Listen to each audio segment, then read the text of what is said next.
महाराष्ट्र शासन।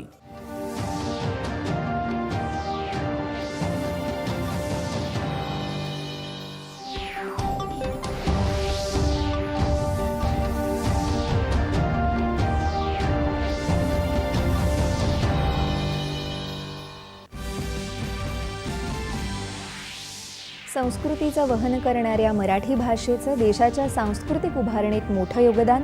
98व्या अखिल भारतीय साहित्य संमेलनात पंतप्रधानांचे गौरवोद्गार।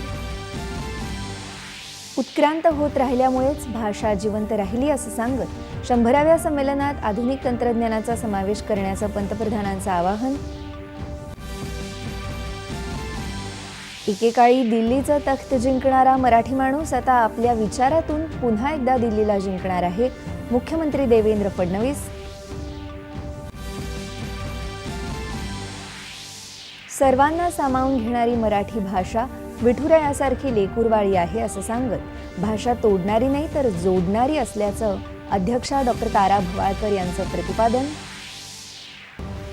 मराठीला अभिजात दर्जा दिल्याबद्दल समस्त मराठीजनांच्या वतीनं शरद पवार यांनी पंतप्रधानांकडे व्यक्त केली कृतज्ञता।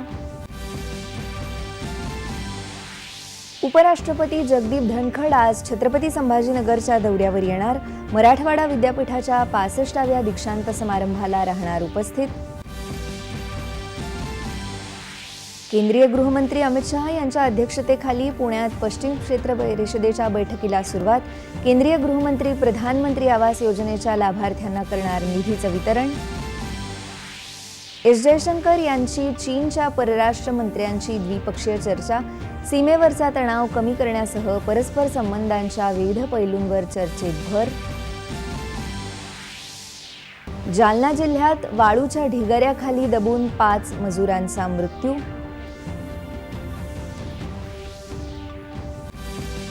आणि चॅम्पियन्स करंडक क्रिकेट स्पर्धेत आज इंग्लंड आणि ऑस्ट्रेलिया या पारंपरिक प्रतिस्पर्ध्यांमध्ये होणार लढत।